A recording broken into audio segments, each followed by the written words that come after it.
ንጉስ ታዋቂ ኢትዮፒካ ሊንክ ተብሎ በጉጉት ይጠበቅ የነበረው የቴዲ አፍሮ አዲስ አልበም ሳይለቀቅ ቀርቷል። ዛሬ ያልተለቀቀበት ምክንያት ምንድነው? ከአዲሱ አልበሙ ደግሞ አምልጦ የወጣ አንድ ነጠላ ዜማም አለ። እንዴት አምልጦ ወጣ፣ በማን በኩል ወጣ የሚል ነው። ግዛቸው እንግዲህ ያብራራዋል። በጣም ጥሩ ብሬ። የተወዳጁ ድምጻዊ ቴዲ አፍሮ አልበም እንዳልከው ዛሬ ይለቀቃል ተብሎ ነበር። ነገር ግን አሁንም ለህዝብ የመድረሻ ቀኑን አራዝሟል። ቴዲ አፍሮ ኢትዮጵያ የተሰኘው አልበሙን ዛሬ እንደሚያወጣ ተገልጾ የነበረ ቢሆንም አልበሙ ለዛሬ ሊደርስ አልቻለም። እናም ለሚያዚያ 19 ቀን ቀጠሮ ተይዞለታል። ነገር ግን ሚያዚያ 19ም ቀን ስለማይደርስ ለሚያዚያ 24 ተላልፏል። ከአልበሙ በተያዘለት ቀን ሊወጣ ያልቻለው በተለያዩ ምክንያቶች ነው ያሉት የኢትዮፒካ ሊንክ ምንጮች በዋነኛነት ግን አልበሙ ላይ ያለው የሲዲው ከቨር ሽፋን ስለ አልበሙ ስለ ዘፈኖቹ ግጥምና ማብራሪያዎች የያዘው ማለት ነው። የህትመቱ የገጹ ብዛት 20 ገጽ በመሆኑ ይሄንን የሚያተመው ማተሚያ ቤት ደግሞ ከ15 ቀን አካባቢ ስለሚወስድበት ከ10 ቀን በላይ ስለሚወስድ ከዛ ጋር ስላልተጣጣመ ነው ሲሉ ገልጸዋል። በመሆኑም ይሄ ህትመት ደርሶ ለ19 ይወጣል ቢባልም በዚህ ቀን ደግሞ በዚህ መሃል ደግሞ ሌላ ችግር አጋጥሟል ብለውናል ምንጮቻችን። ይሄ ያጋጠመው ችግር የሲዲ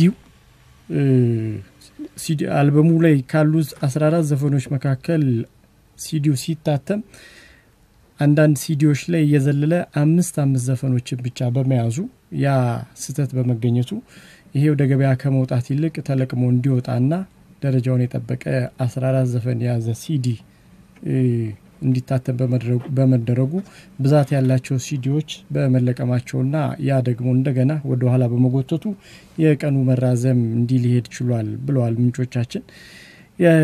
አሁን ነገሮች ተስተካክለው አልበሙ ለሚያዚያ 24 ቀን ማክሰኞ እንደሚወጣ አልበሙን ለማከፋፈል ለተመዘገቡና ቀድመው ገንዘብ ለከፈሉ ነጋዴዎች የመጨረሻ ቀጠሮ ነው ተብሎ ዛሬ ከሰዓት ላይ ተሰጥቷቸዋል። ከዚሁ ጋር በተያያዘ የቴዲ አልበም ላይ ካሉት ዘፈኖች መካከል የጎጃምኛ ዘፈኑ ብራናዬ ከአልበሙ መውጣት በፊት ለአድማጭ እንዲደርስ ተብሎ ከአልበሙ መውጣት በፊት ለአድማጮች እንዲደርስ ሆኗል። በተለያዩ ድረገጾችም ዘፈኑ እየተለቀቀ ነው። ይህ እንዴት ሊሆን ቻለስ? ምክንያቱ ምንድነው ሲል ኢትዮፒካ ሊንክ ለአርቲስቱ ቅርበት ያላቸውንና ስራው ላይ የተሳተፉ ምንጮችን ጠይቋል። ይሄ የሆነበት ምክንያት ይላሉ የኢትዮፒካ ሊንክ ምንጮች ብራናዬ የተሰኘው የጎጃምኛ ዘፈኑ የቪዲዮ ክሊፕ ሊሰራለት ከወራት በፊት ወደ ባህር ዳር እንዲሁም ደብረ ማርቆስ አካባቢ ቀረጻ ተወጥቶ ነበር። የቀረጻ ስራው ሲሰራ ይሄ በሳምፕል ደረጃ ሙሉ ቅንብር ያላለቀለት የብራናዬ ስራ ተከፍቶ የቀረጻ ሂደቱ እየተከናወነ ነበር። ነገር ግን ይሄን የቀረጻ ሂደት ይመለከቱና ይከቡ የነበሩ ወጣቶች ሞባይላቸውን አውጥተው መቅረጽ ጀመሩ።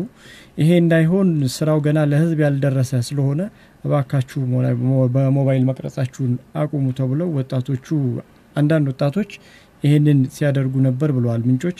አንዳንዶቹ ግን የሚያቆሙ መስለው ኪሳቸው ውስጥ ከተው ቀረጻቸውን አካሂደዋል።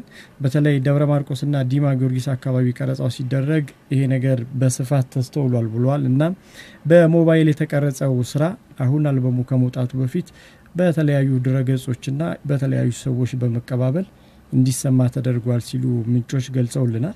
ለዚህና ለአልበሙ መውጣት አልበሙ በጊዜው እንዳይወጣ ለተፈጠሩ ችግሮች ማብራሪያ እንዲሰጡን አልበሙን ከገዙ ባለሀብቶች መካከል ሁለቱን አግኝተን ማብራሪያ እንደሚሰጡን ቃል ከገቡልን በኋላ ላይ ግን አልበሙ ከመውጣቱ በፊት ምንም አይነት መግለጫ ለመስጠት እንቸገራለን ስምምነታችንም ላይ አለ በማለት ማረጋገጫ ሊሰጡንና ማብራሪያ ሊሰጡን አልቻሉም። የሆነ ግን ምንጮቻችን እንደገለጹልን በዚህ በተጠቀስናቸው ምክንያቶች የአልበሙ አንድ ዘፈን ሊወጣ ችሏል። የተራዘመበት ምክንያት ይሄ ሆኗል።